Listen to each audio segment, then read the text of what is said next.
세계 100대 브랜드, 자동차 판매량 세계 5위, 평균 연봉 7천만 원 이상. 많은 취준생들이 입사하고 싶어하는 워너비 기업, 현대자동차그룹. 현대자동차그룹은 미래 기술 확보와 신사업 추진을 담당할 우수한 인재 확보에 적극 나선다고 한다. 전 세계 10만 명의 직원과 함께 글로벌 최고를 지향하는 현대자동차그룹의 예비 인재가 될 준비는 되셨나요? 잡정보센터에서 준비한 하반기 공채 특집 여름날의 기적 시즌2 현대자동차그룹 편 지금 시작합니다.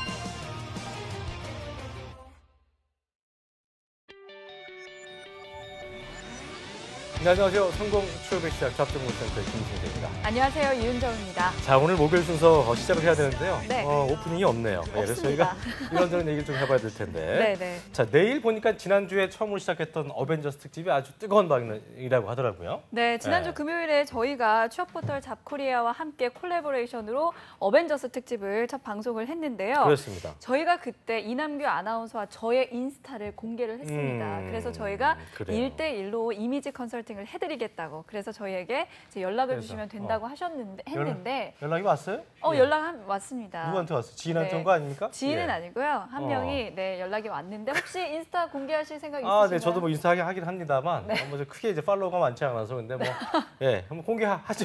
하는 김에 뭐 하죠, 뭐. 예. 하시죠. 네. 앵커 J라고 치시면은 네. 그 돋보기에다가 ANCHORJAY 앵커 J 치시면 제가 뜨니까요. 네. 이런저런 어떻게 보면 금요일은 제가 있지 않기 때문에 크게 어떤 실효성이 있을지 모르겠습니다만 저희가 전달해 월화부터 제가 또 안방마님이어서 네네. 저에게 또 이런저런 또 이런 그 고민들을 상담해 주시면 저희가 방송에서 녹여드리겠습니다. 네, 자 이번 주 금요일에도 어벤져스 특집이 방송되니까 내일이죠? 네, 네. 내일입니다. 그러니까 많은 시청 부탁드리겠습니다. 그렇습니다. 목요일 잡정보센터 여름날의 기적 시즌2 지금 바로 출발하겠습니다.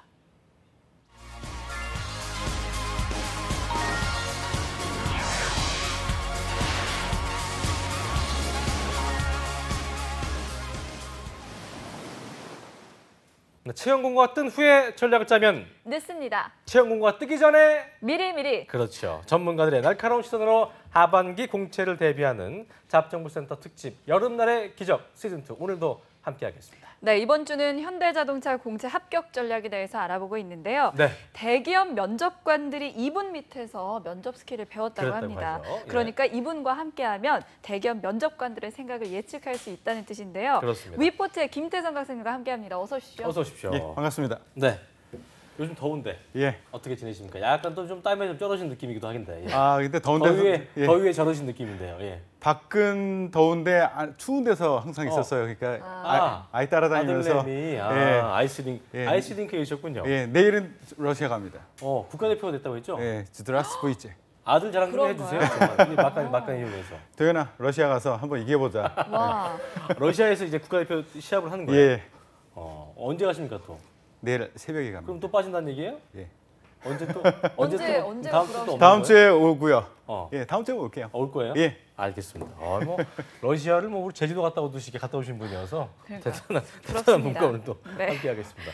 네, 어쨌든 자, 예. 이번 주부터 이제 저희가 현대차에 대해서 알아보고 있는데 그렇습니다. 현대차 입사를 간절히 원하는 취준생들이 굉장히 많습니다. 음. 이번 현대차 입사의 마지막 관문이죠. 최종 합격을 위한 마지막 시험, 면접 합격 전략에 대해서 살펴보기 전에 네. 과연 면접 전형에는 어떤 것들이 있는지 이나연 캐스터가 준비했다고 합니다. 함께 보시죠. 네. 스펙보다 자동차와 현대자동차에 대한 열정을 더 높이 산다는 현대자동차의 하반기 공채, 그 마지막 단계인 면접 전형을 화면으로 자세히 살펴보겠습니다. 먼저 화면으로 보시면 신입 채용 면접 절차는 1차 면접과 2차 면접으로 구성되게 되는데요. 1차 면접에서는 핵심 역량 면접과 직무 역량 면접이 각각 평가되게 됩니다. 그리고 2차 면접에서는 임원 면접 그리고 영어 면접으로 이루어지게 되는데요. 현대자동차의 면접의 특징 더 살펴보도록 하겠습니다. 특징을 살펴보시면 역량 면접은 블라인드 면접으로 진행이 되게 됩니다. 여기서 블라인드 면접이란 눈을 가리는 게 아니라 지원자들의 스펙을 보지 않고 평가를 한다는 의미겠죠.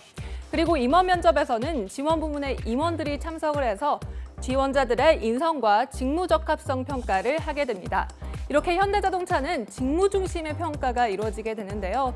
과연 어떻게 면접을 치러야 임원들의 눈에 들 수 있을지 오늘 스튜디오에서는 그 내부 문건을 공개한다고 하니까요. 채널 고정해 주시기 바랍니다.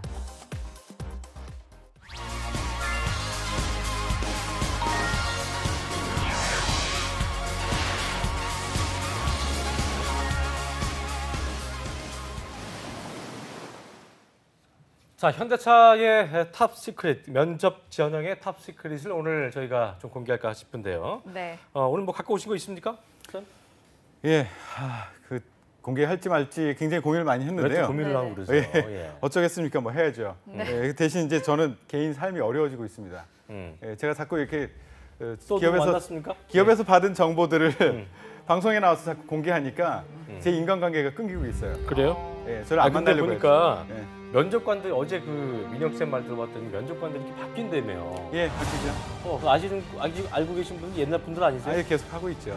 그래요? 면접관이 바뀐다기보다는 어. 그 채용팀이 바뀔 거예요, 아마. 그러니까 그러면 채용팀이 시스템이 바뀌고 그런 거 아니에요? 면접관들은 데리고 올 사람이 없어요. 다 그 사람이 그래요? 그 사람입니다. 그 바뀌어봤자 10% 이내에 바뀔 거고요. 그래요? 예, 저한테 뭐 대부분 교육도 많이 받으시고 예, 그러셨던 분들이라 상관없습니다. 어떤 걸 예. 받아왔습니까? 어, 구체적으로 얘기하자면 어떤 건 저에게 통 정보를 주진 않더라고요. 이제는 그래요? 하도 공개를 하니까 통 정보를 주지 않아가지고 메뉴가 약했나 보네요. 한 명한테 메뉴를 조금 더 쓸 걸 그랬어요. 정식으로 할 걸 그러니까요. 그랬어요. 예, 단품으로 했더니만 이렇게 주는데 예, 단품으로 이렇게 메뉴를 했더니만 이 친구들도 단품으로 저한테 세트로- 정보를 주더라고요. 정식으로 가셔야죠. 세트를 줬어야 되는데. 가셔야죠. 예. 그래서 단품을 여러 명한테 물어서 모아서 그것을 조합해서 만들어냈습니다. 이게 중요한 게 뭐냐면 네. 네. 관점의 전환이거든요. 지원자 입장에서 아무리 고민하고 이럴 것이다라고 얘기해도 그 사람들이 보는 관점이 무엇인가를 이해하는 것이 굉장히 중요합니다. 맞아요. 예, 그래서 이 분야는 취업 분야는요. 집단지성이 그닥 통하지 않는 분야예요. 집단지성. 그러니까 여러 취업 준비생 100명이 모아서 하는 얘기보다 전문가 한 명이 해주는 얘기가 훨씬 더 도움이 될 거거든요. 그래서 그 정보를 가지고 왔습니다. 네. 그렇다면 뭐 평가표 같은 건가요? 그렇죠. 예. 방송을 오래 면접 시트. 했으니까. 어. 그렇죠. 면접 제가 시트. 항상 강조하는 면접 그래요. 시트, 평가 그래요. 시트. 이게 굉장히 중요하거든요. 내가 얼만큼 잘났음을 보여주는 것이 중요한 것이 아니라 그 사람들이 평가하는 그것을 내가 가지고 있습니다라고 맞춰주는 게 굉장히 중요하거든요. 그래서 평가표를 제가 만들어 왔습니다. 그 사람들이 줬던 그 단편적인 정보들을 조합해서 평가표를 만들어서 가져왔고요. 이거는 그 점수, 정량 평가를 한다. 대부분의 기업들은 정량 평가를 하거든요. 그러니까 이 친구 괜찮네, 한번 뽑아볼까? 요즘에 이렇게 안 합니다. 그렇게 하지 않고요. 거기에 나와 있는 평가 항목에 있는 그것을 몇 점을 줄까? 평가 시트에 점수를 주고 총점으로 해서 이 사람을 뽑을지 말지를 채용팀에서 결정을 하거든요. 네. 그렇기 때문에 이 평가표라는 게 굉장히 중요합니다. 예, 네, 평가표를 오늘 가졌습니다. 서론이 좀 기신 것 같은데요. 자, 빨리 그냥 자랑 좀 해야지요. 대단한 것 예. 같아요. 취업 준비생 여러분 정말 눈을 크게 좀 뜨고 보셔야겠습니다. 현대차 면접관들이 지원자를 평가하는 기준 내부자에 의해 방송 최초로 공개되는 현대차 면접 평가 항목 화면으로 보여주시죠.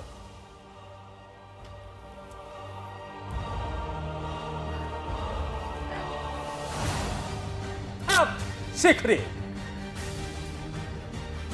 지금 바로 공개합니다. 야, 이거 준비했네. 이거군요. 예, 현대차 하반기 공채 탑 시크릿 극비 문서 대공개. 얘기해 주시죠. 예. 야, 이게 보니까 화면을 준비를 잘했네요. 예, 일단 그 화면 준비 누가 하신 거예요, 지승환 PD?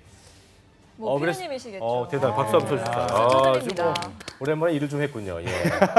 자, 얘기 하나 해봅시다. 아니 어쨌든 어떤 이게 내용인 겁니까? 예. 이 평가표로 이제 점수가 매겨진다는 거죠? 그렇죠. 이제 현대차 같은 경우에는 직무를 굉장히 중요하게 여겨요. 그래서 직무마다 약간의 차이가 있습니다. 이 지금 공개된 것은 직무 중에서 R&D하고 매니팩처링 부분 그쪽에 직무 지원하신 분들을 평가하는 면접 평가표고요. 이게 이제 그 평가도 우리가 면접을 여러 종류를 하잖아요. 그 핵심 직무 역량 면접 예. 그리고 임원 면접 이렇게 하는데 요 중에서 이제 핵심 역량 면접 평가표예요. 그러니까 질문과 대답을 하면서 평가하려고 하는 그 부분이고요. 이제 PT로 하는 직무 역량 평가표는 약간 달라요. 여기 말고 이제 뭐 창의력, 창의적 문제 해결력, 직무 이해력, 논리력, 표현력 이런 것들이 이제 다르게 평가표가 들어가는데 요거는 어쨌든 근데 핵심 역량 면접 평가표입니다. 특이한 게 예. 1점부터 돼 있게 아니고 5431로 돼 있네요. 예. 이거 왜 그래? 5431. 뭐가 궁금한 거죠? 1점부터 시작하는 거 아니에요? 아, 우리가 이제 그거요? 좌에서 우로 가야 되는 거 아니에요? 예. 별다른 편견입니다. 차이가 없지 않나요? 편견입니다. 아 그래요? 예. 뭐 그걸 궁금해하세요? 중요하지 않으니까요. 알겠습니다. 이 방송 보는 취준생 여러분은요, 김승재 아나운서처럼 쓸데없는 데다 이렇게 궁금해하고 그 물음표 던지지 마시고요. 알겠습니다. 이 예. 평가표 굉장히 중요하고요. 5점이 제일 중요한 거죠. 5점이 굉장히 5점. 높은 거고요. 그 R&D 쪽에 여기는 이 평가표가 있는데 이 평가표 중에서도 많이들 놓치는 것, 중요하게 여러분들이 생각해야 될 것은 이공계 분들은 지원자분들은 전공 있죠. 전공과 비즈니스가 어떻게 연결될 수 있을까라는 것에 굉장히 중심을 두고 준비를 하실 필요가 있고요. 특히 여기 R&D, 뭐 매니팩처링인데 왜 소통, 그러니까 협업 이런 게 들어갈까? 그 직군인가 보네요. 예, 그게 네. 좀 이상할 거예요. 우리가 일반적으로 생각하기에는 R&D 하면 학교에서 하듯이 뭐 공부 열심히 하고 연구하고 그러면 될 거다라고 생각할지 모르지만 기업에서의 R&D는 좀 달라요. 기업은 수익을 내는 조직이거든요. 그렇기 때문에 R&D에서 특히 D 쪽에서 설계를 하나 하잖아요. 내부 시스템에 설계도를 올려요. 그럼 그것으로 끝이 아니라 그때서부터 한 20군데 이상을 전화를 한대요. 내부 유관 부서, 외부 협력사 이런 데다가 전화를 해서 이것이 어떤 의미이고 이것은 무엇을 중요시해서 이렇게 설계를 한 것이고 무엇을 주의해야 되고 이런 것들로 그 설득하고 설명하고 이런 작업들이 굉장히 많대요. 그래서 소통의 능력도 이 분야에도 굉장히 중요하다라고 말씀드립니다. 그래요. 근데 사실상 우리가 일을 하면서 우리도 전문적으로 방송하고 합니다만 그 업무의 어떤 목적이라든가 이런 걸 막 고민하면서 하지는 않잖아요. 예. 그러니까 제가 볼 때는 면접관들도 예. 그런 걸 생각하지 않고 있다가 예. 시험 때 되면 이제 표만 들어지고 그때부터 생각하는 거 아니에요? 좀 그런 것도 있을 것 같아요. 이게 면접관들도 그렇고요. 저도 컨설팅 할 때도 그렇고요. 면접관으로서 하면서 많이 배웁니다. 그러니까 어떤 의미란 거 이런 게 이런 의미였어? 이렇게 그렇지요. 생각 있잖아요. 예. 이건 이거잖아 생각하지만 여기에 숨겨진 함의를 그렇죠. 우리가 떠올리진 않잖아요. 예, 보통. 기존의 직원들도 그 업무 막 몰아치는 업무에 매몰되어 있다가 면접할 때쯤 한 번씩 회사 인재상이 뭐지? 우리 직무에서 뭐가 필요하지? 이런 그러니까 것들을 제가 볼 공부합니다. 때는 사실. 학생들이 물어보면 제일 난감해할 것 같아요. 예, 그렇죠. 모른 척은 못하고. 그렇죠. 마지막에 그 면접 끝나고 나서 질문하실 거 있으면 하세요라고 물어보기도 하거든요. 그러니까요. 질문하는 것에 답할 수 있는 면접관이 그닥 많지 않습니다. 알겠습니다. 네, 자 이제 항목별로 한번 하나씩 짚어보죠. 짚어봐야 되는데요. 일단 첫 번째 전공 지식. 여기에서는 어떤 질문들이 나올 수 있을까요? 말 그대로 전공과 관련된 것들이에요. 예를 들어서 뭐 다단계 클러치 개발을 하는데 당신 기계공학과잖아. 기계공학과 입장에서 어떻게 하면은 개선할 수 있을까? 이거에 대해서 설명을 좀 해봐라. 뭐 이런 식의 얘기를 하기도 하고요. 자소서를 기반으로 자소서에 보면 이공계 출신들은 프로젝트 얘기 많이 하시죠. 프로젝트를 이런 걸 했네요. 그때 어떤 일을 했어요? 그때 이런 부분에 대해서는 어떤 문제가 생길 수 있지 않았을까요? 이런 질문을 하던가. 만약에 산업공학과 출신이 플랜트 운영이라든가 이런 쪽을 지원을 했어. 그러면 뭐 도요타 방식이라든가 컨베이어 방식, 뭐 모듈화 방식 이런 생산 시스템 여러 개를 얘기를 하면서 그중에 우리 현대차에 맞는 것이 무엇일 것 같아? 이것을 선택했을 경우에 품질과 생산 효율 그리고 딜리버리라는 차원에서 어떤 장단점이 있을까? 우리는 어떤 것을 선택하면 좋을까? 이런 식으로 전공에서 배웠던 것들을 현대차하고 연결시켜서 한번 고민을 해봤나요? 이런 것들을 물어보는 것이 대부분입니다. 그렇군요. 자, 오늘 방송 보시면 뭐 정말 좀 백전백승이 되지 않을까 생각이 되는데요. 자, 일단 전공 지식은 어쨌든 본인이 이 지원하고자 하는 직무와 예. 나의 전공의 연관성 이런 것들 좀 고민을 많이 해봐야 되겠고. 두 번째 항목으로는 이제 자동차 산업과 비즈니스 이런 게 참 어려워요. 어렵죠. 약간 거시적인 느낌. 예. 이거 여기서 어떤 질문이 나와요? 어려운데 해야 될 부분이 바로 이거예요. 그렇죠. 특히 이공계 출신들이 빠뜨리는 부분이 이거거든요. 이공계 출신들은 보면 기술적인 어떤 그 완성도 이것에 굉장히 쾌감을 느껴요. 그래서 그것을 가지고 있으면 나를 뽑아주겠지라고 생각하는데 여기는 학교가 아니에요. 기업이거든요. 비즈니스를 할 수 있느냐 없느냐가 굉장히 중요해요. 그렇기 때문에 이것도 분명히 중요하게 여러분들 준비를 하셔야 되고요. 이것을 확인하기 위해서 많이 묻는 질문들이 아주 일반적인 질문이 우리 회사의 경쟁사가 어디라고 생각하세요? 그쪽과 우리의 기술적인 차이는 어느 부분에 있다고 생각하세요? 우리의 기술적인 약점, 그쪽의 강점, 우리가 보완해야 될 점, 그것이 무엇이라고 생각하세요? 우리는 어떻게 대응해야 될까요? 이런 식의 질문들을 많이 하고요. 이게 우리가 사회적인 변화, 정책적인 변화, 기술의 변화 이거에 따라서 현대자동차가 변화 또는 개선, 개발을 해야 될 것들이 있거든요. 그것에 대해서 묻는 그런 질문들이 많이 있습니다. 그래요. 그러니까 뭐 예를 들자면은 뭐 갈수록 디젤 차에 대한 어떤 그 구매가 줄어들게 될 거고. 그렇죠? 뭐 전반적으로 이제 그런 공해에 대한 문제 때문에 예. 그런 부분들도 좀 생각을 해야 되는 부분이겠죠. 그렇죠. 이게 디젤 차에 대한 얘기도 들어가고요. 앞서서 그 전공과 관련된 질문을 주셨듯이 디젤 사이클의 효율을 엔트로피와 에너지 관점에서 한번 설명해 보세요. 우리는 어떻게 나가야 될까요? 이렇게 계속 엮어서 묻게 되어 있습니다. 그래요. 알겠습니다. 자, 그다음에는 소통과 협업 능력인데 이거는 면접 질문이 뭔가 자소서 기반으로 나올 것 같은데요. 어떤가요? 그런 경우가 많습니다. 자소서에 특별한 것이 없을 경우에는 그냥 묻기도 하는데 대부분 소통과 협력은 같이 질문되는 경우가 많아요.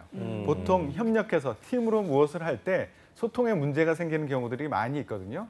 그래서 이런 경우에 가장 대표적으로 묻는 질문들이 자소서에 보니 어떤 팀 프로젝트를 했네요. 이 팀 아니면 공모전을 했네요. 이문 쪽에서는 이거 하면서 그 우리 팀의 목표를 달성하기 위해서 굉장히 방해됐던 그런 요소가 있지 않았나요? 혹시 프리라이더가 있지 않았어요? 그 친구 어떻게 해결했습니까?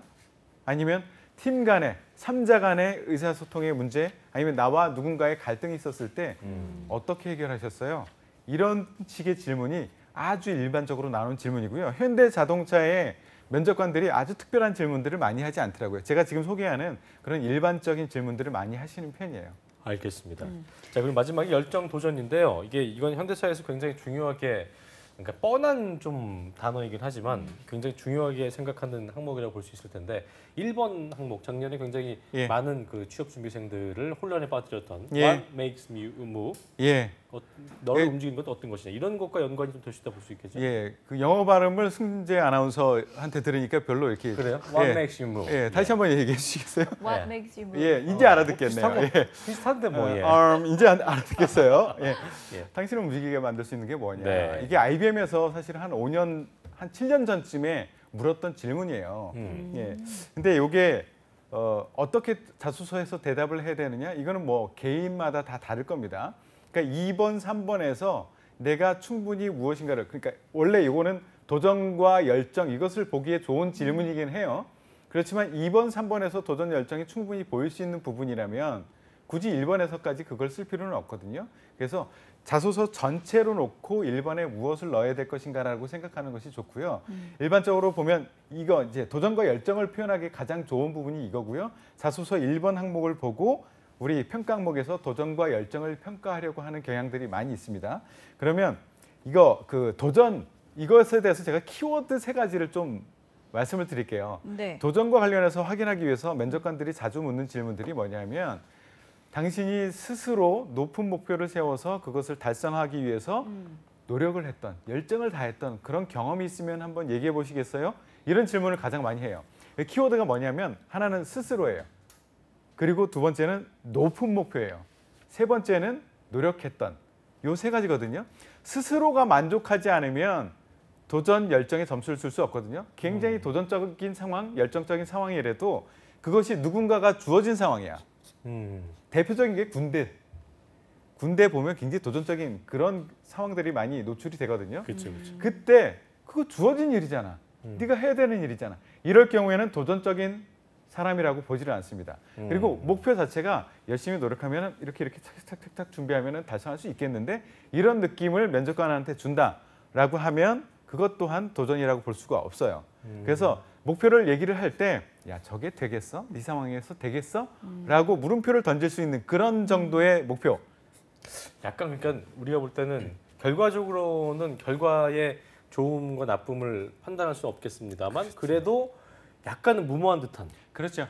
도전 진짜 도전인 거. 그렇죠. 이게 이거 중요한 것 같더라고요. 굉장히 중요해요. 네, 그러니까 예. 누가 시켜서 하는 그런 애씀은 아니고 그렇죠. 어쩔 수 없이 아까 군대도 그런 경우니까. 그렇죠. 근데 이제 스스로 자발적으로 그렇죠. 근데 예를 들어서 뭐 집이 좀 어렵다. 어려워서 내가 생계를 책임져야 되기 때문에 어쩔 수 없는 것보다는 뭐 이런 게 아님에도 불구하고 예. 스스로 더 도전한다든가 이런 것도 더 가치 있게 보일 수 더 가치 있지 있죠. 않을까요? 그 그렇죠? 결과와는 크게 상관이 없어요. 사실은 도전적인 목표일수록 실패할 수 있는 그 리스크가 굉장히 높은 거거든요. 실패해도 상관없습니다. 다만 목표를 높게 스스로 세우고 그것을 달성하기 위해서 악착같이 악바리 근성으로 무엇인가를 해내는 것.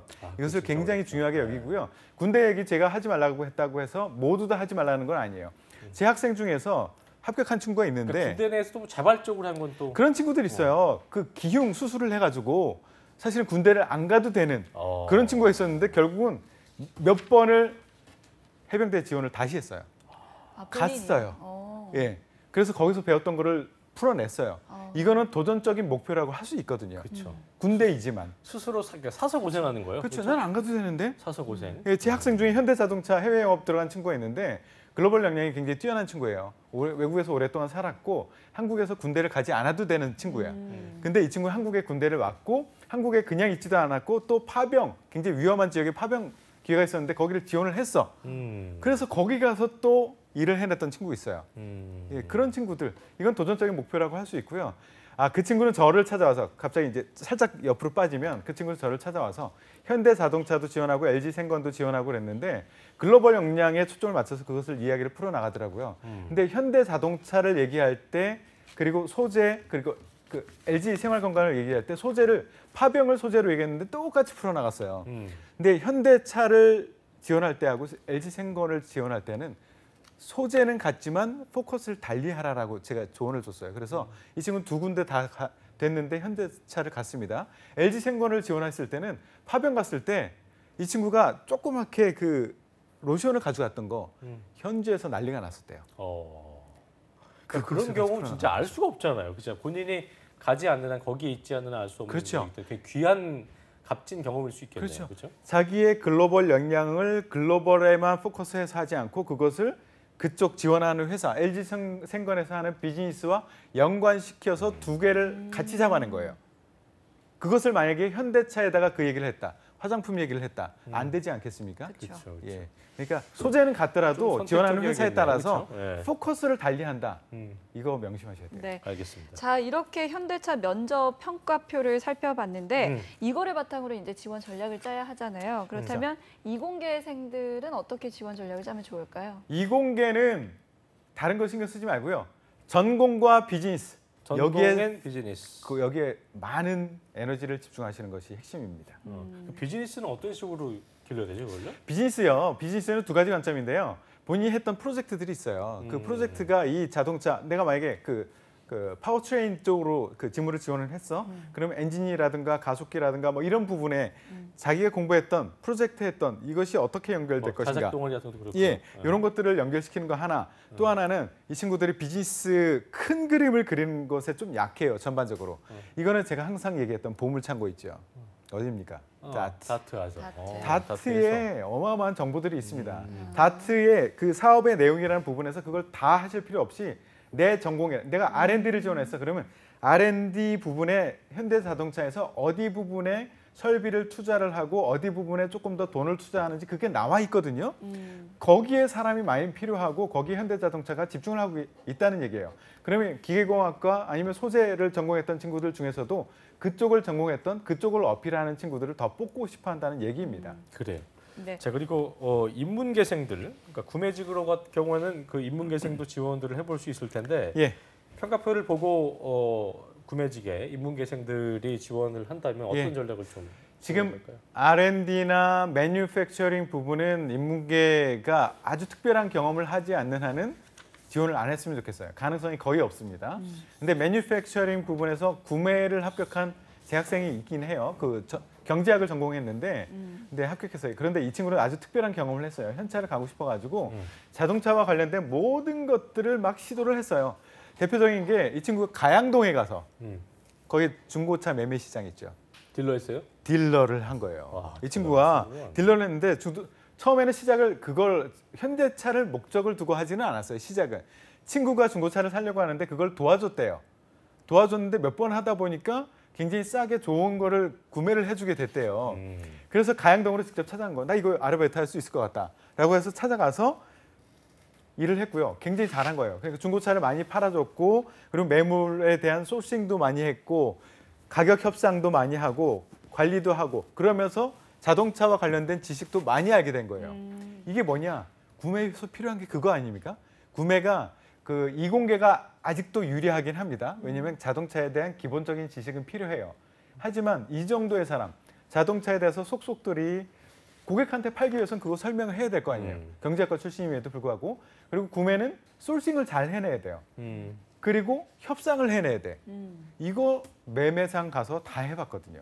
이런 친구들은 매니팩처링에도 불구하고 합격했다. 특히나 인문계 같은 경우는 좀 여느 학생들과는 다른 좀 독특한 경험, 그렇죠. 관련된 그렇죠. R&D나 관련된 매니팩처링 지원하실 분들은 특별한 경험이 있지 않은 한 합격하기는 힘들다라는 말씀을 드려요. 이틀 전에 저기 홍기찬 쌤이 그 얘기하더라고요. 인문계생 어제도 얘기했습니다만 인문계생이 예. 여학생인데 예. 자동차를 모르니까 예. 그 카센터에서 6개월 넘게 일을 했대요. 그리고 나중에 정비사 자격증을 땄다고 그러는데 어. 이런 경우 같은 것도 괜찮은 거죠, 그렇죠? 예쁘죠. 인문계생이라면 그렇죠, 굉장히. 예, 면접관 입장에서 보기에는 굉장히 예쁩니다. 그런 그래요. 친구들. 알겠습니다. 네. 자, 이번에는 전략 지원 파트로 지원을 하는 인문계생들이 주목을 해야 하는 시간입니다. 평가표 하나 더 공개해 주시죠. 탑스를 예. 또 갖고 오셨죠? 네. 예. 국기문서 대공개 두 번째 함께 보시죠.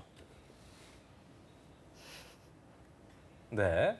자, 두 번째입니다. 현대차 하반기 공채 탑 시크릿 국비문서 대공개 두 번째 전략 지원 파트인데요. 이건 조금 평가 항목이 다르구만요. 예, 거의 비슷하죠, 근데. 예. 근데 하나가 추가됐습니다. 고객 중심 사고. 그렇죠. 고객 중심 사고가 하나 추가됐죠. 이 전략 지원 부분은 상품 전략이라든가 마케팅, 영업 서비스, 그리고 경영기획, 재경, 홍보 뭐 이런 것들이 포함되어 있어요. 뭐 인사, 교육, 노무 이런 것들도 다 포함되어 있고 여기에 궁극적인 그러니까 스텝 부서라고 볼 수 있는 그런 직무가 많습니다. 스텝 부서를 많이들 학생들은 착각을 하는데 사무실에 앉아서 뭔가 관리를 하는 영역이다라고 많이 착각을 하는데요. 그렇지 않습니다. 관리하는 영역은 대부분 아웃소싱을 많이 주고 있어요. 스텝 부서들도 요즘에 어떤 푸시를 많이 받느냐 하면 야, 너희들 하는 일이 뭐야? 그게 가치가 있어? 우리가 수익을 내는데 도움이 돼? 도움이 되는 영역이 아닌 그런 일이 아니면 다 없애버려. 묶어서 아웃소싱을 줘. 이렇게 해버린단 말이에요. 그러니까 궁극적으로 이 조직의 이 직무의 궁극적인 목표는 뭐냐면 매출 크게 하고 수익을 크게 하는 거예요. 근데 매출 크게 하고 수익을 크게 하는 게 예전에는 공급자 중심이었거든요. 제품 잘 빨리 만들어내면 팔렸단 말이에요. 근데 요즘엔 그렇지 않아요. 고객에 필요한 것들 그것을 니즈에 맞게 얘기를 해줘야 돼요. 중요한 건 뭐냐? 우리가 제품을 잘 만들어내는 것도 물론 중요하지만 매출에 더 큰 영향을 주는 것은 요즘에 보면 니즈를 얼마큼 잘 파악하고 거기에 적시에 제대로 그것을 맞춰주느냐. 이것이 굉장히 중요하게 됐어요. 그렇기 때문에 이 스텝 부서에 지원하는 친구들도 고객의 니즈를 빨리 파악하고 그런 생각을 기본적으로 하는 친구들. 내가 잘 해 이게 아니라 이 사람이 뭘 원해 그것을 빨리 파악하고 그걸 해주는 그런 역량이 있는 사람들을 뽑고 싶어 합니다. 그래서 그래요. 이 평가 항목이 추가로 들어갔습니다. 자, 그렇다면은 그 현대차 신입공채 평가 항목 이걸로 합격이 되느냐 아니냐를 판가름이 날 텐데 이 항목으로 봤을 때 전략 지원 파트에 지원한 이공계생의 경우에는 예. 어떤 점에 포커스를 좀 맞춰야 될까요? 이공계생은 직무 이해도 뭐 이런 거? 다트 공부하세요. 다트 공부. 예, 다트 공부하시고요. 어쨌든 비즈니스 이해가 좀 돼야 되기 때문에. 예, 비즈니스가 이해가 그 이공계생들이 가장 놓치기 쉬운 거 나 전공 이렇게 잘해요. 이걸로 끝이 아니라 이 전공이 이 비즈니스에 어떤 영향을 줄 수 있어요?까지 연결시켜주는 것 이것이 핵심입니다. 네. 그래요. 자, 그렇다면 인문계생은 어떤 지원 전략을 펴야 할까요? 이게 좀 추상적으로 보일지 모르지만 아까 제가 사례로 드렸던 거 있죠. 이 애정이 있지 않으면 못합니다. 무한 애정을 보여주는 것이 중요하거든요. 그러니까 나는 너무너무 하고 싶어요라는 간절한 마음을 떼쓰듯이 하라는 얘기가 아니라 그 근거로 내가 이런 경험을 했거든요. 이 얘기를 해줄 수 있어야 돼요. 그러니까 가장 중요한 것은 자동차에 대한 그리고 자동차 산업에 대한 무한 애정을 보여줄 수 있는 근거를 보여줘라. 그만큼 나는 고민을 했다라는 것을 보여줘라라는 것 준비하는 것이 중요합니다. 네. 네, 자 이렇게 현대 자동차 내부에서만 알고 있었던 어디에서 쉽게 들을 수 없었던 그렇죠. 그런 따끈따끈한. 탑 시크릿을 예. 공개하고 그 의미에 대해서 하나하나 짚어드렸는데요. 면접에서는 이게 다가 아니잖아요, 태성 쌤. 예. 그래서 이 부분에 강했어도 또 다른 거에서도 또 떨어질 수 있는 경우가 많으니까 예. 영어 면접, 그러니까 예. 다른 면접 같은 경우에는 영어 면접에서는 어떻게 준비하면 좋을까요? 인문계와 이공계가 좀 다르게 접근을 해야겠죠?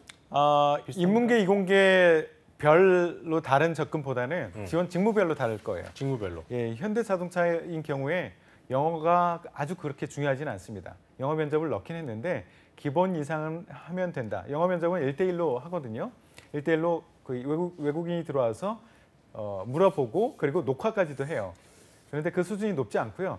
면접에 들어가서 영어가 그닥 어렵지 않았는데 하는 사람들은 많이 떨어져요. 왜냐하면 첫 질문을 해보고 이 친구의 역량을 파악합니다. 아, 이 친구는 영어를 잘 못하는구나 하면 쉬운 질문들을 계속해요. 그럼 쉽게 느껴지는 거죠. 그런데 굉장히 깊이 있는 질문을 받았다라고 하면은 나는 어려웠다라고 하면은 나는 영어를 잘했다라고 생각하면 되고요. 깊이가 기본적으로는 굉장히 깊지 않고요. 그리고 굉장히 높은 수준의 영어를 필요로 하진 않고요.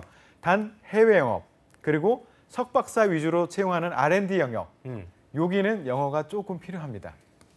나름대로 좀 고학력이나 예. 좀 어려운 직군들은 그러니까 그렇죠. 해외와 좀 같이 그렇죠. 협업하는 그쪽에서는 직군에서는 좀 필요하다고 예. 볼 수 있겠네요. 해외 영업도 사실 영어를 쓸 기회가 많지는 않아요. 그래도 뭐 전화로 소통돼야 될 거 아니에요? 그렇죠. 가끔 해야 될 네. 때를 대비해서 하는 거고 R&D 같은 뭐 경우에는 진지한 토론하는 건 아니지만 그렇죠. 기본적으로 소통은 돼야 되기 때문에 예. R&D 같은 경우에도 개발 쪽은 별로 영어를 쓸 일이 없고요.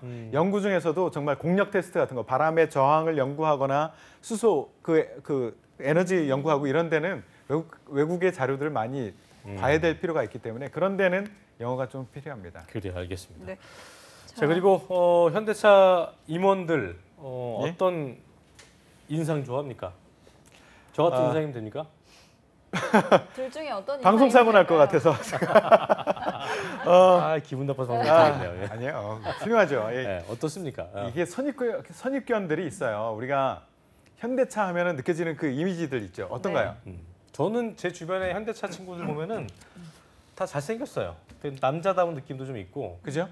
저 예. 주변만 그런 건가? 모르겠는데. 보통의 경우는 삼성 하면은 뭔가 스마트한 이미지, 현대 하면은 강하고 우직한 남성적인 이미지 그렇죠. 이런 것들 그런 많이 것 상상을 약간 하거든요. 남자의 느낌. 예. 근데 이거는 이거는 지금 약간 좀 이렇게 연대와 고대 느낌. 예. 편견일 수 있습니다. 이게 선택적 인지를 해요, 우리가. 보통 보면 저도 그런 느낌을 가졌었거든요. 현대 보면 왠지 우직해 보이고 남성적인 이미지였는데 어느 순간 이게 정말 편견이 아닐까라고 생각하고 한번 물러서서 이렇게 보니까 비슷한 사람들이 다 그냥 가요. 섞여 있어요. 그런데 우리가 현대는 이런 이미지일 거야. 삼성은 이런 이미지일 거야. 라고 생각해서 보니까 만약에 우직함과 스마트함이 5대 5인데 나는 우직함만 자꾸 받아들이는 거예요. 선택적 인지를 한다 그거죠. 그래서 인상에 대해서는 너무 신경 쓸 필요 없다라고 얘기를 하고요. 그리고 이왕이면 모든 기업에서 좋아할 만한 이미지는 있습니다. 그게 이미지 트레이닝을 한다라고 될 것은 아니고요. 생각과 마음을 바꿔야 돼요. 우리가 인성. 그렇죠. 우리가 마음을 먹기에 따라서 표정과 말이 달리 나오거든요. 아 그러면은 지금 다시 정확하게 얘기해서 예. 딱 봤을 때 예. 기본 가진 인상은 좀 별로예요. 예. 근데 인상 뭐 인성이 이거 너무 어떻게 할 좋아. 수 있는 게 아니니까. 예. 근데 인상은 별론데 인성이 괜찮아. 예. 이걸로 뒤집을 수 있는 거예요? 뒤집을 수 있죠. 우리가 봐요. 우리의 마음이 인상, 표정으로 나타나거든요. 우리 아이들 보면 아이들 이거 어울리나 한번 보세요. 어머니 오버워치를 하는데 PC 사양이 부족합니다. 좀 업그레이드 좀 시켜주십시오. 나가 이 자식아 이렇게 예. 하는. 보통 이렇게 안 하거든요. 마음이 그런 자세면 아 엄마 오버워치 해야 되는데 PC 이거 좀 바꿔줘 이렇게 되거든요. 네. 그렇죠. 마음이 그러면은 표정과 말이 그렇게 나가요. 그러니까 나의 마음을 제대로 잡으면 인성을 제대로 하면 뭔가 좀 정중한 느낌. 표정, 예, 그렇죠. 네. 표정과 말이 달리 나옵니다. 마음을 바꾸셔야 돼요. 그러니까 인성이 좋으면 인상이 좋게 나올 수밖에 그럼요. 없다라는 말씀이신 왜 그러냐면 것 이런 같은데. 생각들을 약간 좀 그 예전에 나왔던 우리 있잖아요. 누구죠? 그 편돌이. 아, 그 편돌이. 친구들이 약간 어떻게 보면 삭막하게 보이는데 그래도 예. 저는 굉장히 좋았거든요. 그러니까 그런 것처럼 예. 본인의 어떤 인상에 대해서 약간 좀 핸디캡이다라고 생각하시는 분들이 이런 고민을 많이 하는데 얼마든지 역전이 가능하다. 그럼요. 아, 역전 가능합니다. 네. 알겠습니다. 자, 마지막으로 그러면 현대차를 준비하는 취준생들을 위해서 면접 합격 전략 알려주시죠. 네. 예, 살짝 팁을 말씀드릴게요. 제가 합격 전략 큰 메인스트림은 항상 얘기했기 때문에 네. 평가 항목 이거 중심으로 하라는 거 얘기했기 때문에 팁. Just like me라는 오류가 있다 그랬죠. 면접관들이. Just 나하고 like 뭔가 me? 비슷한 성향의 사람들, 비슷할 것 같은 사람한테 끌려요. 왠지 모르게. 그럼 임원 면접관들이 어떤 사람들이 주로 들어오느냐, 어떤 사람들이 보통 임원으로 성장하느냐라고 하면 근성 있는 사람들, 뭔가 끝장을 보는 사람들 있죠. 이건 이제 그 평가 항목에서는 열정이라는 표현을 많이 썼거든요. 그러니까 끝장 보고 근성 있는 사람들, 이런 사람들이 임원으로 많이 올라가 있어요. 토끼 있는 친구들. 그렇죠. 끝장 보고 뭔가 시키면 끝났습니다. 너희 집에 안 가니? 네. 다 끝날 때까지 안 가는 그렇죠. 친구잖아요. 예. 이런 친구들 좋아해요. 밤새는 친구들. 임원들이 예. 그렇게 해서 컸거든요. 그러니까 just like me라는 그런 오류를 활용하면 좋겠고요. 그리고 그 자동차에 미쳐 있는 친구들. 이거는 제가 임원 면접관들, 실무 면접관들, 그리고 재직자들, 인사팀 공히 똑같이 하는 말이 우리는 자동차에 미쳐서 너무 좋아하는 친구들이 너무 예뻐요. 그런 친구들 뽑고 싶어요. 이 말을 합니다. 그렇기 때문에 제일 중요한 거, 여러 가지 합격 전략이 있겠지만 중요한 것은 좋아서 미쳐 죽어야 됩니다. 미쳐라. 알겠습니다. 네. 자, 지금까지 위포트의 김태성 강사님과 함께했습니다. 고맙습니다. 고맙습니다. 네, 고맙습니다. 네. 잡정부센터 1, 2부는 여기까지고 잠시 후 2부에서 뵙겠습니다. 어디 가지 마시고요. 채널 고정.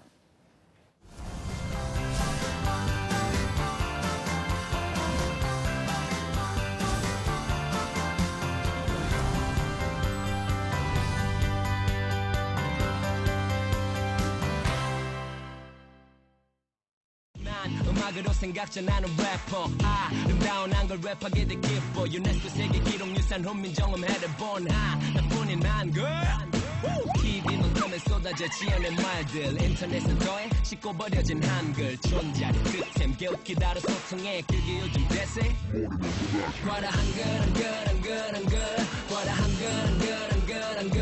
과라 한글 바르게 쓸수록 내가 존중받습니다. 그를 보아라.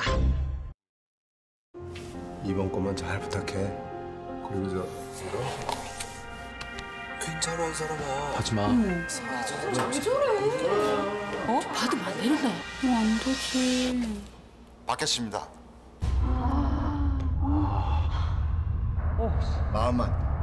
마음만 받겠습니다.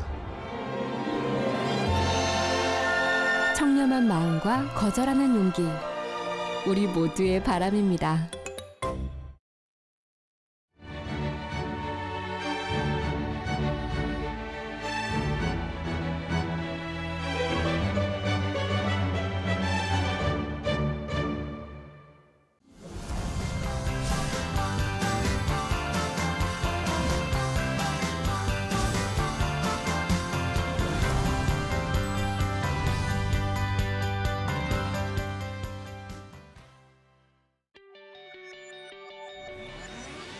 네, 잡정부센터 2부의 문을 활짝 열었고요. 먼저 첫 코너죠. 이나영 캐스터와 함께하는 일자리 방방곡곡 바로 만나보시죠.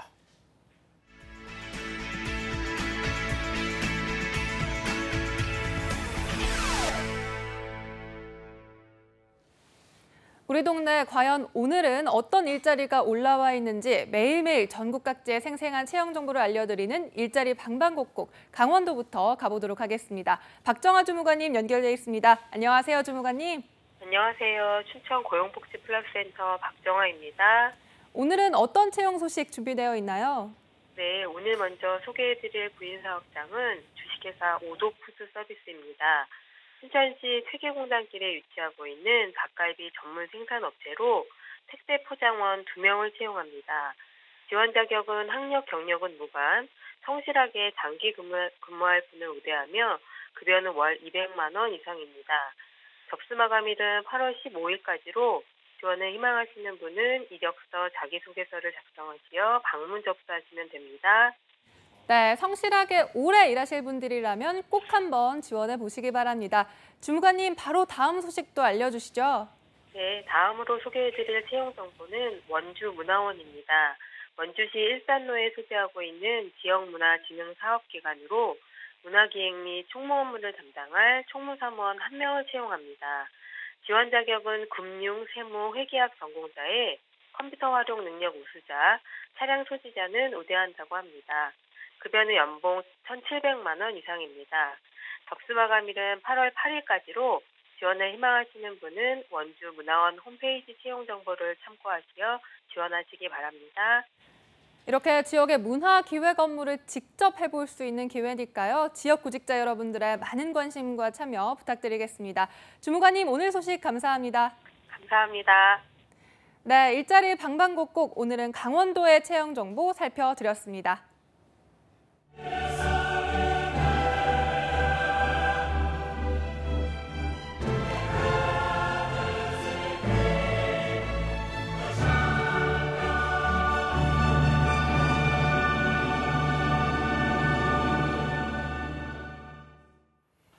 네, 이번 시간은 해외에서 더 유명한 대기업보다 훨씬 더 높은 성장률을 가진 회사와 내가 그야말로 같이 커 나갈 수 있는 강소기업들의 채용 정보를 샅샅이 알아보는 시간입니다.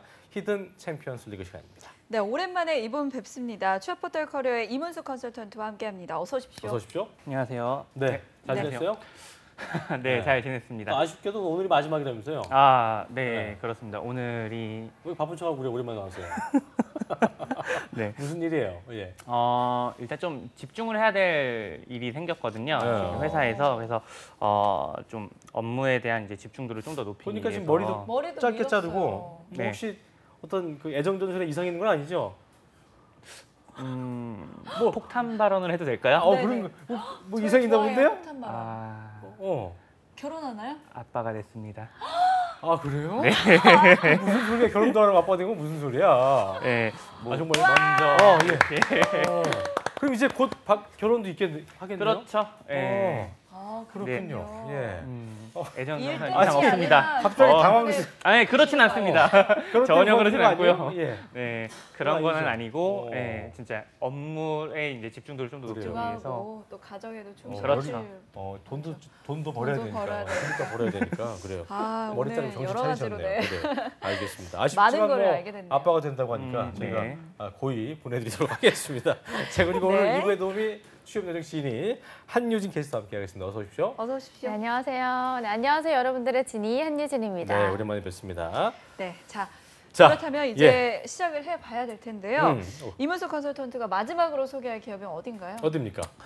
오늘 소개를 할 기업은 예. 오텍 캐리어입니다. 오텍 캐리어요. 네, 혹시 들어보셨나요? 못 들어. 오텍 캐리어. 상장사 아니죠? 그거는 캐리어면 추후에 다시 얘기를 드리겠습니다. 캐리어 만드는 그래요, 알겠습니다. 회사인가요? 저도 그렇게 1차원적으로밖에 말 못하겠어요? 전 모르겠습니다. 저도 맨 처음에는 그런 건가라는 생각으로 네. 이제 확인을 했었는데 가방 전혀 생각났는데 그렇지는 가방 회사 않고요. 아닌가 봅니다. 네, 우리가 그 에어컨을 보면은 그 캐리어 에어컨. 캐리어 네. 에어컨. 그렇죠. 네. 그 캐리어군요. 알겠습니다.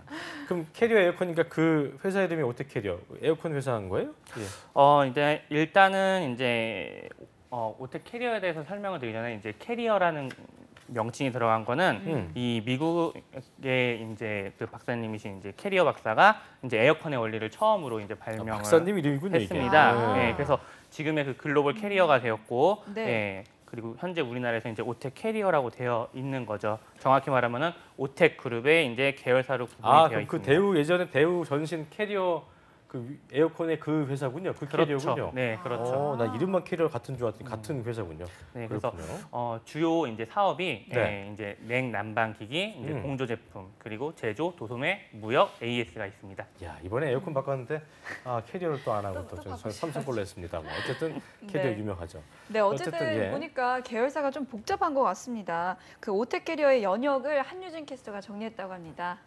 들어보시죠. 예. 네, 오텍 캐리어는 처음부터 오텍 그룹이 아니었습니다. 1980년에 대우 및 대우전자와 캐리어사가 50대 50으로 합작 투자를 했는데요. 1987년에 최초 자본금 400억으로 공장 준공과 수출을 시작한 후에 룸 에어 컨디셔너를 최초 수출합니다. 그리고 90년에 자본금을 575억까지 증자했고요. 본사를 광주로 이전을 하게 됩니다.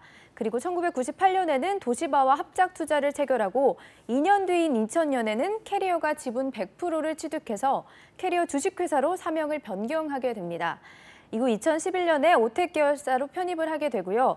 올해 2017년에는 글로벌 고객 만족 부분에서 대한민국 글로벌 리더상을 수상했는데요. 이처럼 오텍 캐리어는 국내는 물론 해외에서도 에어컨 분야 선도 기업의 위상을 높여가고 있는 기업이라고 할 수 있겠습니다. 알겠습니다. 자, 어쨌든 뭐 그러니까 다시 얘기해서 그 오텍 캐리어라는 게 오텍이란 기업의 계열사. 그러니까 우리 이은정 아나운서의 말대로 가방 회사 아니고 그 캐리어 아닙니다. 자, 그렇다면 쌤, 오텍에 대해서도 간단히 설명을 해주신다면 어떤 회사입니까, 이게? 오텍은 2000년에 이제 창업을 한 이제 특수 차량 제조 이제 전문 기업입니다. 네, 최첨단 이제 한국형 앰뷸런스와 이제 복지 차량, 뭐 암 검진 지난 주에도 한번 뭐 그 네, 그렇죠. 네, 그렇죠? 맞습니다. 그 네, 그래요. 네, 전문 진료 차량. 광림 맞습니다. 맞아요. 네. 그리고 이제 뭐 특수 물류 차량, 의료기기, 기타 자동차 부품을 이제 생산하는 기업이고요. 현재 코스닥에 이제 상장이 되어 그래요. 있습니다. 오텍이라면서 본 것 같아요, 제가.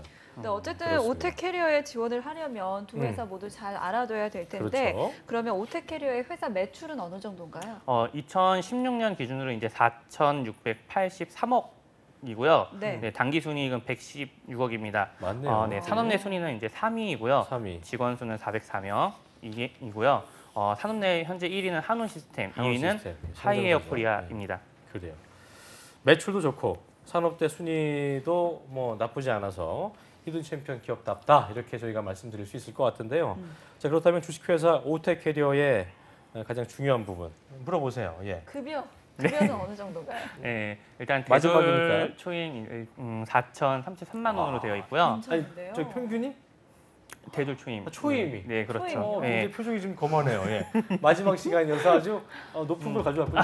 네. 여기에 초점 맞춘 거 아닙니까? 그렇지는 않습니다. 네, 그렇지는 않고요. 일단 히든 챔피언 분류도 연봉이랑 이제 매출 이제 챔피언으로 분류가 돼 있는 만큼 그렇군요. 튼튼한 회사입니다. 그렇군요. 네, 연봉도 그렇고요. 매출도 정말 뛰어난 기업인 것 제대로 된 같습니다. 회사가 데리고 왔어요. 네, 자 그렇다면 이번에는 오텍 캐리어의 채용 전형에 대해서 한유진 캐스터가 정리했다고 합니다. 함께 보시죠.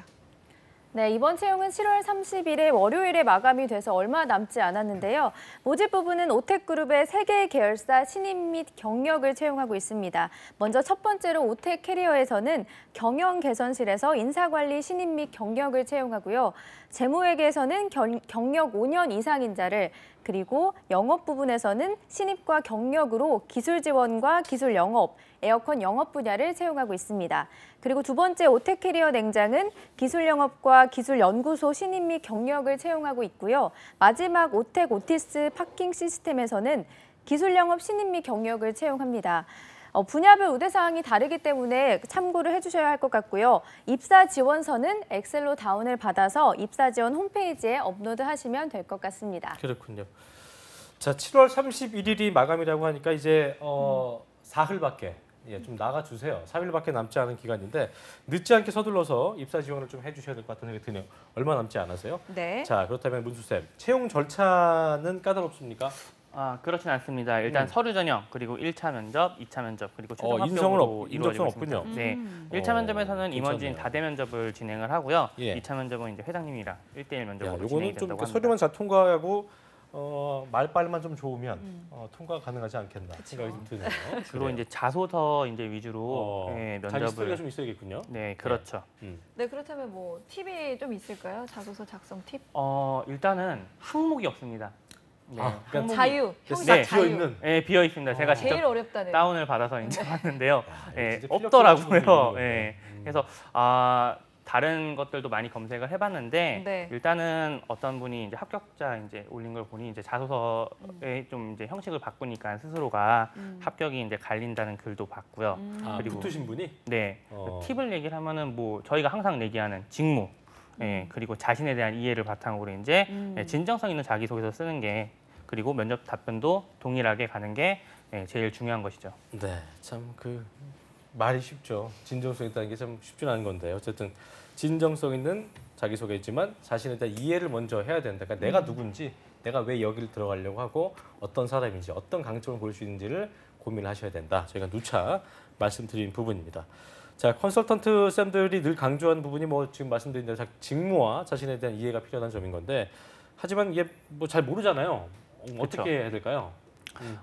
그래서 제가 오늘은 그 예전에도 한번 소개를 했었던 프로그램인 취업전 프로그램인 취업 성공 패키지를 좀 소개를 하려고 합니다. 취업 성공 패키지. 이게 고용노동부의 대표적인 취업 지원 자주 얘기하는 프로그램인 거잖아요. 걸로 저희는 알고 있는데 특별히 이 프로그램을 선택하신 이유가 있을까요, 오늘? 일단은 저희 22일 날 이제 추경이 통과가 되었지 않습니까?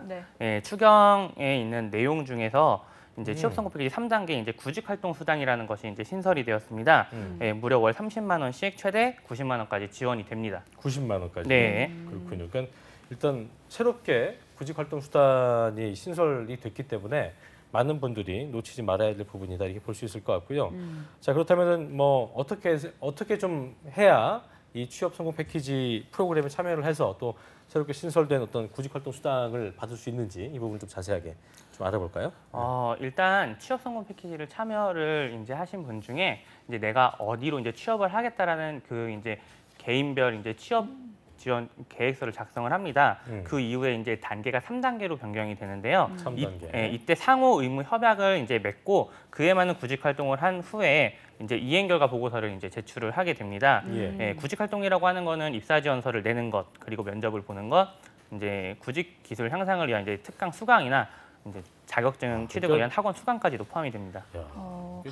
되게 좋네요. 네, 학생들 입장에서는 비용이 좀 부담될 수가 있잖아요. 근데 구직 기술도 향상되고 또 비용 부분에 있어서도 큰 도움이 될 것 같습니다. 네, 일단은 그런 부분에서 이제 지원을 하기 위해서 만들어진 이제 프로그램이고 신설된 이제 수당이고요. 네. 가장 중요한 거는 본인 취업을 해서 1대1로 이제 상담을 받을 수 있다는 1대1 점이 상담이 가능하다. 네, 이제 취업 성공 패키지의 가장 큰 강점이라고 할 수 있습니다. 그러니까 그 얘기는 뭐 다시 말해서 그 취업은 해야 되지만 약간 감을 잡지 못하고 있는 친구들 그렇죠. 같은 경우는 네. 굉장히 좀 중요하겠네요, 그죠? 네. 소위 자기 이제, 적성도 잘 모르고 있는 네, 친구들. 저희는 맥을 못 짚는다라는 표현을 쓰는데 진단하지 못하고 스스로 그렇죠. 자가 진단이 안 될 친구들. 네, 그렇죠. 그래서 자기에 대한 이제 이해를 돕기 위해서 좀 다양한 방법으로 탐색을 할 수 있게 도와주고 있으며 그리고 그 필요하다라면은 취업에 필요한 직업 훈련을 이제 연계받을 수가 있습니다. 그리고 직업 훈련 시에는 이제 훈련 참여 지원 수당이라고 해가지고 지급받는데요. 이를 통해서 이제 교통비, 교재비 등으로 이제 활용을 할 수 있고요. 취업 지원 단계에서는 일회서 클리닉부터 뭐 면접 클리닉, 취업 알선 등 다양하게 취업을 위해서 지원을 하고 있습니다. 그렇군요. 취업 성공 패키지가 더 업그레이드가 됐습니다. 이전에도 좋았었습니다만 월 30만 원씩 최대 90만 원, 3단계에 걸쳐서 90만 원을 지원한다고 하는데 실제로 그 주변에 이런 취업 성공 패키지 그 경험한 친구들이 있어요? 네, 엄청 많죠. 어떻다고 그래요? 그러니까 이전보다 훨씬 더 일단은 이게 이제 구직 수당에 대해서는 이번에 이제 신청이 이제 신설이 됐기 때문에 아직 케이스는 없습니다. 이건 케이스는 없겠지만. 네, 이건 케이스는 어떤... 없는데 이제 뭐 다양하게 이제 서비스를 지원을 받을 수 있고 그리고 가장 중요한 거는 내가 뭘 모르는 상황에서 맥 잡지 못하는 친구. 그렇죠. 이게 사례가 있는데 저는 이제 게임 뭐 개발자가 되고 싶어 해가지고 왔던 친구가 있었거든요. 근데 이 친구가 이제 상담을 받다 보니 이게 내가 친구들이 너 게임 잘하니까는 이거 하면 좋겠어라고 해서 내가 이게 머릿속에 주입이 된 거구나. 그래서 나의 정확한 길을 찾아가겠다 해가지고 결과적으로는 뭘로 이제 바뀌었어요? 총무사무 쪽으로 해가지고 들어갔거든요. 게임하다가? 네, 그래서 그렇게 맥을 좀 이제 잡아줄 수 있는 프로그램이죠. 그렇군요. 어쨌든 취업 성공 패키지가 더 업그레이드가 됐고요. 구직자들의 어떤 취업을 더 강력하게 앞으로도 뭐 이전까지도 좋았지만 지금부터는 더 강력하게 물적 지원까지 해주지 않나 생각이 듭니다. 자, 그렇다면은 신청을 해야 될 텐데 취업 성공 패키지 이거 뭐 어디서 신청해야 혜택 받을 수 있습니까? 네, 취업 성공 패키지는 일단은 인터넷에서 이제 취업 성공 패키지를 검색하시면 접속해서 신청이 가능하고요. 가까운 이제 고용센터 또는 민간위탁 기관에 이제 가시면은 참여가 가능합니다. 그러니까 신청은 온라인상에서 하고 참여는 이제 가야 되는군요, 직접. 그렇죠. 뭐 신청도 직접 방문해서 할 수도 있습니다. 알겠습니다. 네, 마지막으로 오텍 캐리어를 지원해야 하는 이유 그리고 추천하시는 이유 한 말씀 해주시죠. 여기 복지 얘기 안 해줬어. 복지는 별로 안 좋아요? 제 복지는 복지가 없어. 좀 고수준에 이제 다 비슷하더라고요. 비슷해요? 네, 그러니까 제가 뭐 이거 지원되는 거 있고, 네, 그렇죠. 경조사비부터 해서 이런 거. 특이하게 뭐 이렇게 기본적인 거는 뭐 수영장 있다고 이런 거 없군요. 그렇죠. 네, 일반적인 이제 복지라든가 이런 거는 다 되어 있는 부분인지라. 그 대신 연봉이 좋은 걸로. 연봉이 좋으니까 못했습니다. 네, 돈만 비싸면 되는 거죠? 네, 그렇죠. 알겠습니다. 자, 추천하시는 이유 한 말씀 해주시죠. 일단 오텍 캐리어는 계속 성장하고 있는 이제 기업입니다. 현재 산업내 이제 3위인데 1위를 목표로 하고 있는 기업이고요. 매출도 또 지속적으로 상승을 하고 있습니다. 그래서 안정적으로 일할 수 있기에는 제일 좋은 것이 오텍 캐리어가 아닌가 싶습니다. 아까 그 얘기 왜 안 해줘요? 상장사냐니까 물어봤더니 이따 얘기 좀 되면. 오텍 캐리어 코스닥 등록 오텍이라는 이름으로 등록이 되어 있죠. 네, 알겠습니다. 그렇죠. 알겠습니다. 네. 자, 우리 이문수 쌤 굉장히 그동안 뭐 저희랑 그 이런저런 연애사도 얘기해주면서 어떤 굉장히 좀 친근하게 정이 많이 든 친구였는데 마지막에 그러니까 진짜 좀 아쉽네요. 뭐 이렇게 이런 말을 약간 방송이어서 공식적으로 그냥 그 생각 없이 할 수도 있는데 진짜 이문수 쌤은 좀 아쉬운 마음이 드는데요. 당분간 좀 떠나는 걸로 다시 오실 거죠? 가능하면은 저는 좀 온다고 얘기하세요. 오세요. 뭐, 예. 일단 돌아오고 뭐 1년 싶네요. 1년 동안 저희 기다리고 있을게요. 직업 방송 함께 하셨는데 끝으로 먼저 300카메라 보시면서 소회, 네. 아빠가 된 소회부터 시작해서 한 말씀 해주세요. 아빠가 된 것부터 얘기해야 되나요? 네. 일단은 이제 그 1년간 정말 많은 기업들을 이제 방송을 했습니다. 그만큼 좀 도전할 곳이 이제 구직자들 입장에서 많다라고 저는 생각이 드는데요. 이제 취준생분들한테 이제 접촉보호센터가 큰 역할을 해줄 것이니 취업하는 그날까지 많은 시청을 해주셨으면 하는 그래요. 고생하셨습니다. 네, 바람이네요. 이문수 씨. 감사합니다. 영혼을 갖춘 박수 치세요. 예, 뭐 떡배기 예. 어쨌든 그동안 네. 많은 고생하셨고요. 앞으로 이제 아빠 되신다고 하니까 네. 더욱더 일에서도 그렇고 아빠로서도 그렇고 잘하시길 네, 바라겠습니다. 그리고 늘 건강하시길 바라겠고요. 저희는 다음에 다시 뵙겠습니다. 네, 고생하셨습니다. 네, 감사합니다. 자, 그리고 오늘 함께 해주신 또 한윤 캐스터도 고생했습니다. 고생하셨습니다. 네. 네. 자, 내일은 한국직업방송과 앞서 얘기해드린 대로 잡코리아 TV의 콜라보레이션 취업 준비생들의 워너비 기업 현대자동차 하반기 공채 합격 비법을 알아보는 특별한 시간이 준비되어 있습니다. 네, 한국직업방송 홈페이지와 그리고 잡코리아 TV 지금 화면 아래로 나가고 있는데요. 이 두 곳에서 온라인 생중계가 되니까요. 현대자동차 합격의 팁 놓치지 마시길 바랍니다. 그래요. TV로 보셔도 되고요. 방금 말씀드린 인터넷 페이지에서도 생중계로 보실 수 있으니까 하시면서 중간에 댓글 달아주시면 또 네. 이걸 실시간으로 저희가 답을 실시간으로 해주시니까 답변을 해줍니다. 많은 사용 바라겠고요. 내일은 저보다 조금 더 이 자리에 잘생긴 그 이남규 아나운서가 나오게 되니까 더욱더 많은 시청 바라겠습니다. 저희는 내일 오전 10시에 인사 올리겠습니다. 여러분 고맙습니다. 고맙습니다.